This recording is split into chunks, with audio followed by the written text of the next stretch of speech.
Ni amakuru y'incamugongo yongeye kumvikana mu karere ka Bugesera, aho umusore w'imyaka 28 yishe se amutwikishije lisansi, bikaza kurangira se ahise asiga ubuzima. Uyu musore wamaze gutabwa muri yombi wo mu karere ka Bugesera, mu mudugudu wa Gahinga, akagari ka Kibirizi, mu murenge wa Mayange. Abapolisi n'urwego rw'igihugu rw'ubugenzacyaha RIB n'abaturage bageze ahangaha kugira ngo bakurikirane ibyabaye neza nyuma yo kubona iby'urupfu rw'uyu mubyeyi wishwe n'umusore we cyangwa se n'umwana we yibarutse ku myaka 28 yari afite, ariko agakora ibiteye ubwoba n'ubwicanyi bw'indengakamere, akica se akoze ubugome gutya. Inzego z'igihugu zikaba zamaze kumuta muri yombi mu gihe abaturage bamusabira ko hatanga ubutabera, nawe akaba yakwicwa kubera ibyaha yakoze by'ubugome no kwica se akoresheje uburyo bwo kumutwika. Andi makuru ngufitiye nuko mu karere ka Kamonyi ingona yamize umuturage mu mugezi wa Nyabarongo. Abaturage bo mu murenge wa Runda, akarere ka Kamonyi, bababajwe n'urupfu rw'umuturage utaramenyekana ndetse wamizwe n'ingona mu mugezi wa Nyabarongo. Umurambo we wagaragaye mu rwasaya rw'ingona, ariko abaturage bagerageje gutabara ingona ihita yibira mu mazi. Urujya n'uruza ndetse na polisi n'urwego rw'igihugu aribo bakomeje ibikorwa byo gushakisha umurambo. Inzego z'umutekano zihanangirije abaturage kwirinda kwegera Nyabarongo cyane kugira ngo hirindwe izi mpanuka.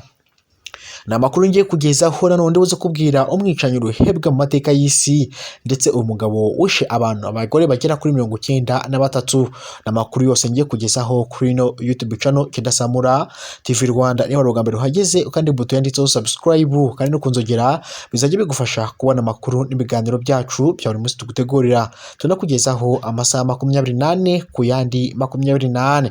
Reka mere muri buno buryo. Umusore w'imyaka 28 wishe se amutwikishije lisansi yatawe muri yombi n'inzego z'umutekano ku bufatanye n'abaturage bo mu karere ka Bugesera, ni mu mudugudu wa Gahinga, akagari ka Kibirizi, mu murenge wa Mayange. Amakuru avuga ko uyu musore yajyanye ibibazo na se bikaza kurangira amwishe, ndetse bikaba biri gukorwa iperereza kugira ngo hamenyekane amakuru mu buryo burambuye iki cyateye urupfu rw'uyu. Gusa abaturage bakaba basaba ko hatanga ubutabera, uyu musore akaba yanicwa mu gihe bibaye ngombwa.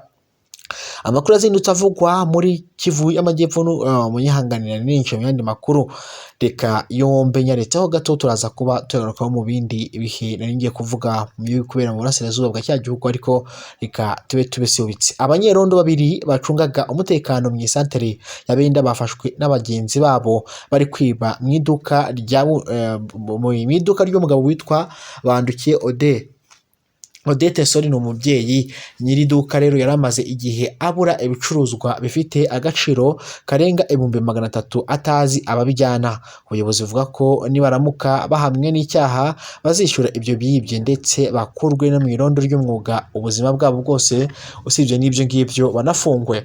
Uyu muntu avuga ko yaramaze igihe yibwa ariko atazi ko abakora ubu bujura ari abanyerondo, akaba rero avuga ko mu gihe ibi ngibi bibaye bagomba kubiryozwa kandi bagomba kubizira uko byagenda kose.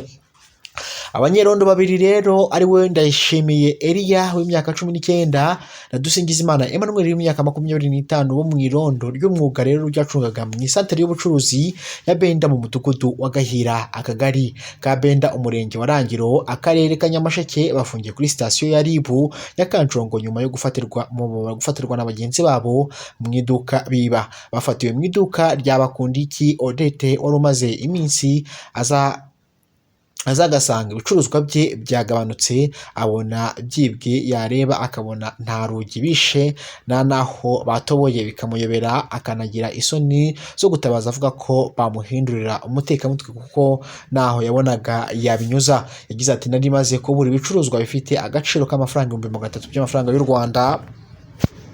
Najyaga nza mu gitondo nkasanga ibyo bicuruzwa byanjye byagiye, ariko nkabura aho nabihera, ndetse mbisanze byibwe, ariko kuko nabonaga arugi batarwishe nkagira n'isoni zo kubivuga. Reka mu karere ka Nyamasheke naho humvikanye amakuru y'ingona yariye umuntu imubira mu gihe urwego rw'igihugu rw'ubugenzacyaha RIB na polisi y'u Rwanda bakomeje ibikorwa byo gushakisha umurambo. Abaturage bavuga ko batungwe no kubona mu rwasaya rw'ingona harimo umuntu muntu. Polisi ikaba yihanangiriza abaturage kongera kwegera hariya by'umwihariko muri ruzi rwa Nyabarongo kubera ko bishobora kuzajya biteza impanuka zo kuribwa n'ingona cyangwa se no kuba bagwa muri ruriya ruzi.